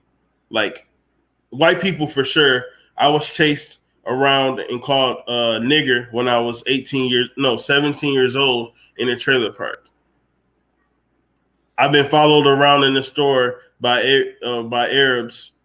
I for sure got chased by a group of Mexicans when I was in Arizona, when I was in high school. That for damn sure happened. So I'm tired of people saying like not all people when it clearly is. And it's not like it's like, oh, that's just your personal reality, because every time I bring up the things that other races, especially white people, do, you know what Black people always tell me?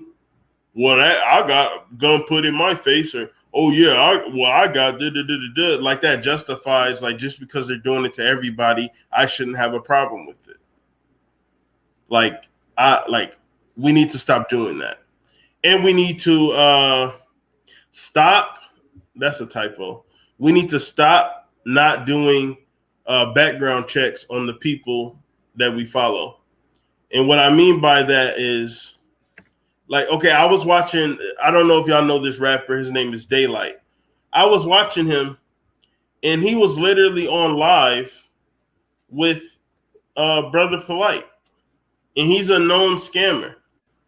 Like, everybody knows that this guy is a scammer, and it opened my eyes to say that either people just don't give a fuck or people just don't look into the people that they interact with. And it was nothing but black people in the comments talking about, oh, who is this? Please link me, da da da da. And I'm like, how do y'all not know that this is like he's literally scam likely? Like, I for sure believe in draining the swamp, and that's part of draining the swamp is doing background checks on the people that we choose to follow. And this is my last part of my spiel before I let Kiki take over and tell y'all how she feels about what I've been talking about. Stop believing that all black people will unite, because we won't. Only a select few will branch off and be successful. Remember, there are more enslaved black folks than there was members of the Gullah Army. So some of us had to free all of us. So that black unity dream is just not going to happen. It's just going to take like-minded individuals to do it, and then just let them do what they do. If they want to be, if they want to, yeah, just let them. If they love the system, if they love getting foots on their neck, if they love protesting and marching and crying and screaming and funerals and rest in peace shirts and drugs and violence and rape and all that, like let them rock, because we can't keep letting people like instead of arguing with people about separation, just say okay, and just know that they not for it. Like they not getting on the shit. But go ahead, Key. I think the one thing I want to put out there, just because I know people like this, but stop telling black people that are enlightened that they're quote unquote scared or like worried or something for actually paying attention to what the fuck is going on in the world or being aware. Just because you're a dumbass doesn't mean everybody else should be that way or shouldn't work. Like, clearly there's some things going on. Right. Let me want to know what's going on. Like, it's just something I never really understood. Nobody's paranoid or nobody is worried. Nobody's scared. I just want to know what's going on, especially when I know my history and what's in bringing that on what's going on today. Yeah. I should have every right to look into what's going on and know that there is a fucking problem. I'm not going to sit back and think I'm overreacting, because we're not. We almost just fucking died. Yep. Young Pharaoh, because I'm gonna. He said this in his video. You heard it before. Nobody heard it first. I heard it first from Young Pharaoh. That I took his information. That I went and researched myself. Mm-hmm. And wasn't bullshitting. We almost died. Okay, so stop going by what people are going. Don't what the majority of people are doing or saying just because you see it. Stop going by your emotions. Go by logic, please. You might not like the person, but and by the person, I'm talking about Trump. I'm talking about what's going on right now. You might not like what's going on, but you need to understand what's really going on. You might not like it, but if it's the truth, it's the truth. Okay, there's nothing you can do about it. If it was wrong, it's wrong. It's right or right. Know which one is which. And even the delivery, like, you don't have to like how it's being said, but take a hold of the information, like everybody can't. So weak. Yeah. And telling other people to be weak because you're weak. Okay? Like, that's literally what I have to say about it. Yeah, it's crazy. It's fine that you are. Just if that's the case, I suggest you just shut up and let us do our job. Right, because don't say anything. Don't worry about it. Let other people that actually want to make a change do our jobs. And stay the fuck out of our way. Especially when we know, especially when we actually know you don't know what you're talking about. That's my pet peeve. Yeah. They do, but they don't, and they swear on earth they like it. Just I don't know. That's just my pet peeve about it. Like, come on now, don't say anything if you don't know what you're talking about, and you know you don't, because if I know you don't, so I suggest you just don't say anything. What is your job until you have to Big facts. Now, last slide. This lecture has been presented to you by Who Asked You Podcast. Please like, share, subscribe, and hit that notification bell. Do your research and spread information. Let's leave with love and light until next time. But it's not over yet. I'm about to exit out of this real quick because I have some announcements to make.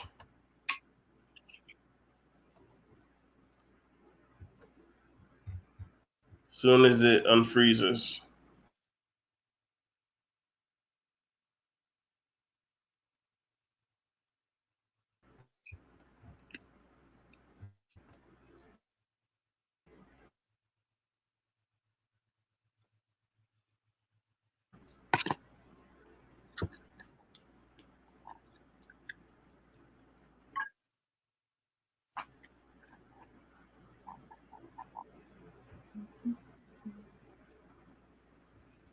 Okay, can y'all hear me? Can y'all see me?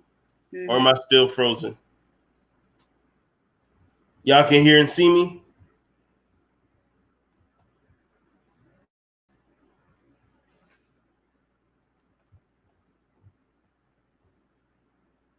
What the hell?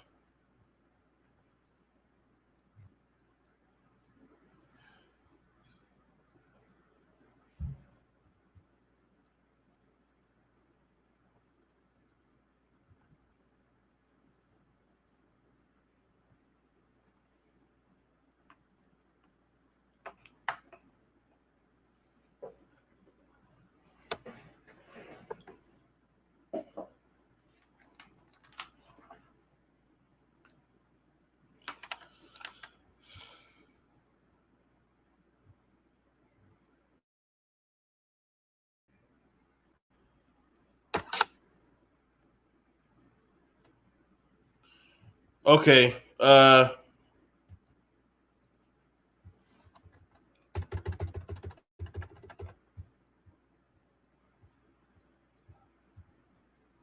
Can y'all hear and see me? There we go. Why it does that, I don't know. I thought we were going to go through a whole episode finally without the shit fucking up. But I got some big announcements to talk about, okay? For one thing, for sure, YouTube is playing with our numbers. Even though y'all support me wholeheartedly and the likes are going up, the views are going up, they keep taking down view numbers and they keep taking away subscriber numbers.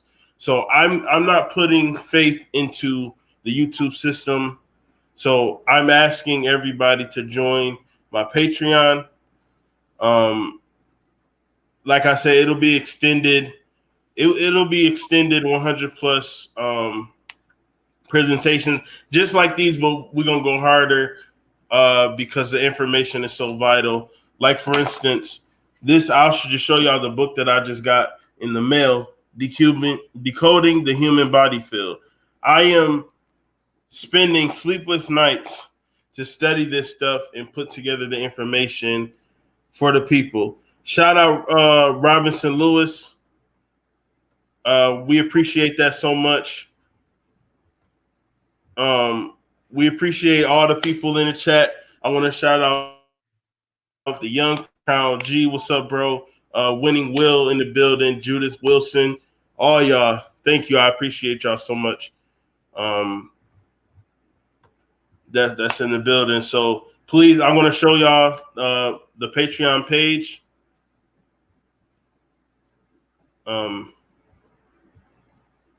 It's for the low. It'll be just $10.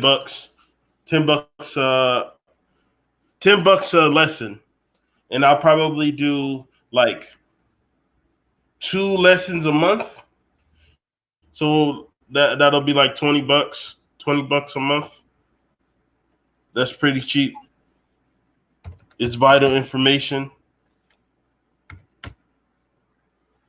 And also, I have another big announcement, but I will be there. Okay.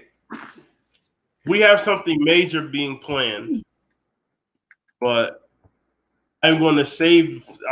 I changed my mind. I'm going to save the announcement, but be looking out for a video coming soon about a major announcement.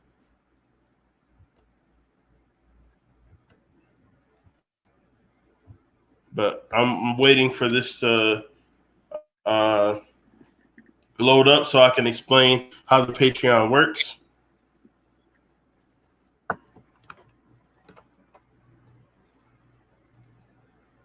Because YouTube is not for the conscious community at all. And I'm not even a conscious community nigga, but that's just the umbrella term.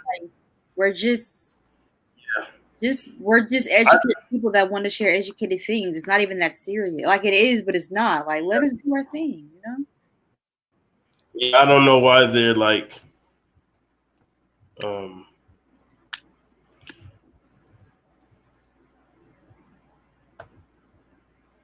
I don't know why they're consistently trying to stop information, because this is the Aquarian age and this is the age of I mean, they probably know that, so that's probably why they're getting rid of like informational videos, you know.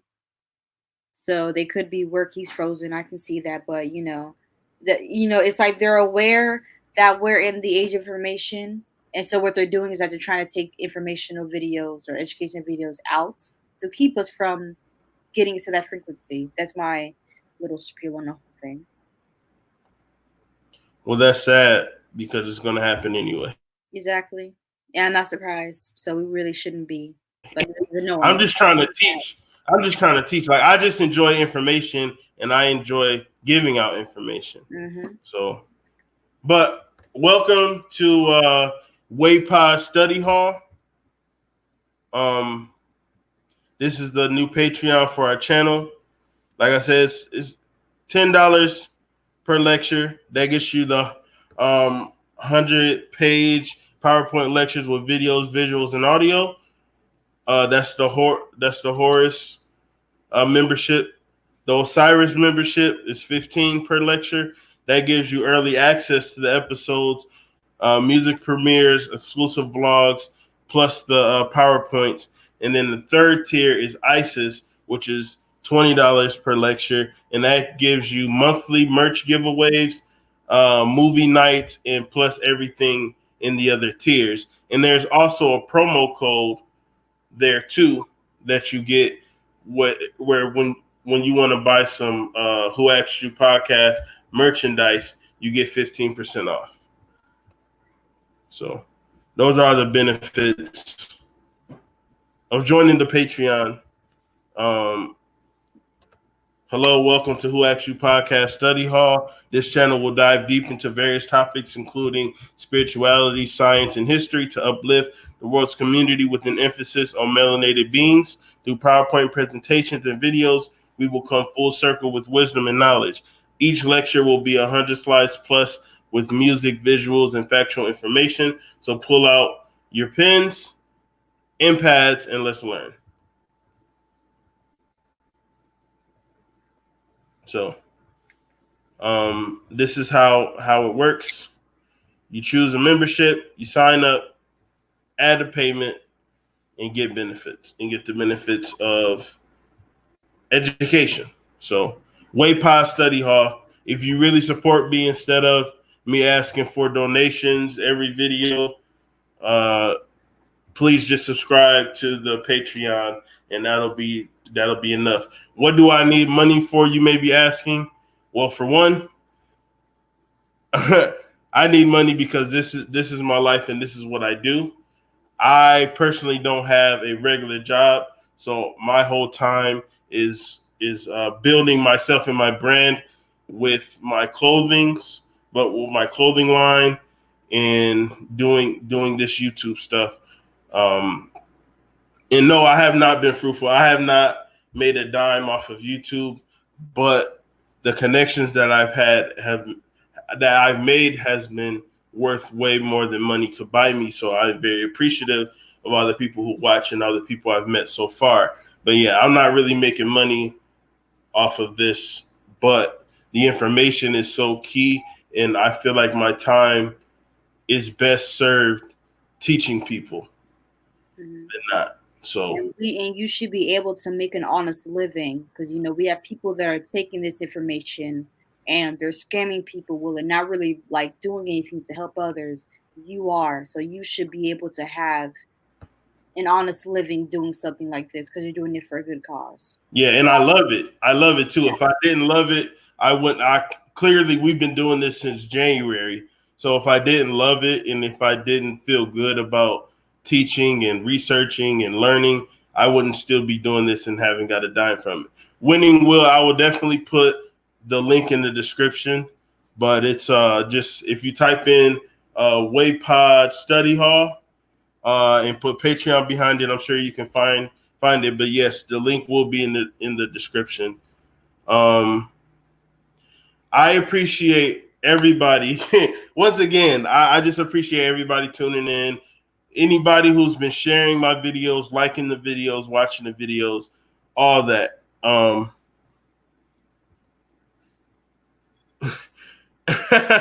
That's funny. We about to be in a business then. But yeah, I just want to leave with love and light like we always do. And once again, I appreciate this. I feel like I'm giving vital information for our people. I'm not trying to take over the world. I'm just trying to uplift my people through the only way I know how. And instead of being violent instead of inciting anger, I just want to push the revolutionary thought of knowledge and the utilization of that. Go ahead, Kim. I'm the sidekick. I'm just a speaker here, Listen, I'd rather just have that title. This is all him, in whatever capacity, behind every great black man is a black woman. So an amazing black woman. So I don't even feel right when I have to do shows by myself. So you are definitely needed and wanted, and you are very, like they like to say, essential. You are very essential to this. So. Oh, okay. I appreciate it. By the way, Kim, how can they get a reading from you? Okay, because I wanted to make an announcement when I wanted to. So, you can go on my Instagram, but I did made another one. It's just business, straight business. The one that I have right now, I'm gonna just use that for like social reasons. I'm gonna be my spirit. It's gonna be the same things. I'm gonna have another account. It's called Kiki Akin Tarot. So like my regular Instagram name, Kiki Akin Aten, take away the Aten and just put tarot behind it. That's all. Like that's what it is. So it's my profile picture is of my favorite Egyptian deity. She's the reason why we are able to write and everything. So you'll find her. She has like the little weed bud above her, the ankh pin, and the little, that's her. Okay. You'll find it, and it should say DM for reading for Akhenaten Tarot. So I put something there. I just made it, so I can't really remember. I don't know why. But when everything is set, because I'm trying to post a lot more there. So when that's set, I'm gonna promote that Instagram more than my personal one, just because business reasons. So yeah. I'm gonna let you guys know when it's actually official, because I do want to be on that one a lot more. So that's what it is, right there. So no, Akin, not Aten, Akin. Akin. Okay, let me change that. That's there. It's Akin. So yeah, that's what I'm gonna do. I'm gonna maybe next episode here we can go ahead and it's gonna be nothing but tarot readings, oracles. It just won't change, but yeah, it won't change for some reason. It's okay. We'll do it next episode. Next spot together. Oh, by the way, merchandise. I have all the merchandise, okay? Soon, I will be putting the merchandise on Young Pharaoh's The Black Woman is God's Story, so look out for that. And I'll start putting that link in the description. Also, if you want any hoodies or shirts, we have the 747 line, we have the Presidential Orange line, and I'm trying to do socks, shirts, hoodies, the whole nine. So they're very, very cheap. $20 for a shirt, $30 for a hoodie. The socks, is probably going to be just $5 a pair. Very, very cheap. Like $5 for 2 pair. I'm sorry. So just let's link up, because I'm a businessman, I'm an entrepreneur, and I'm a teacher. So I'm trying to get it in honestly, and not try to hustle nobody, and not try to scam nobody, none of that stuff. So go ahead. My bad. You can finish. I was going to say something after. No, go ahead. I was done.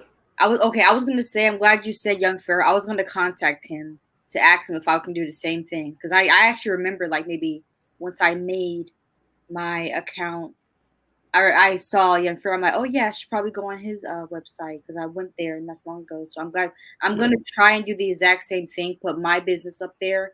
Matter of fact, yeah. Since we talking about it, let me see if it don't freeze on me and shit. Y'all see the shit I be looking up.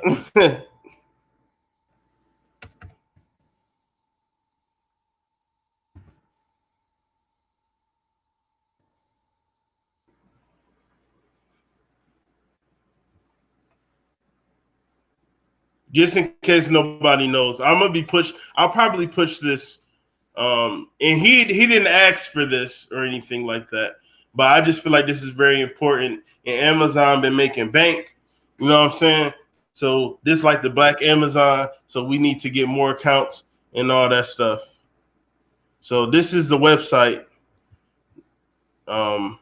If you're a Black business, like whether you sell products or do services, I recommend putting your stuff on here, because the format is crazy. Yeah, we have a lot of people just supporting on there, you know. Like, look at all these products. Stuff as well. Yep.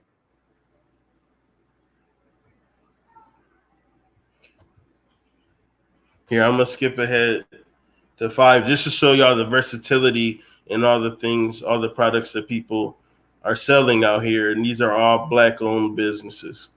Like, there's no reason why we shouldn't be overloaded with businesses on here.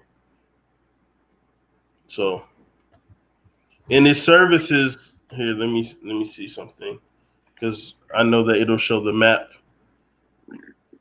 I think this is my favorite feature of this whole website, is that if you click on, like, if you click anywhere, it shows you the Black businesses of that area.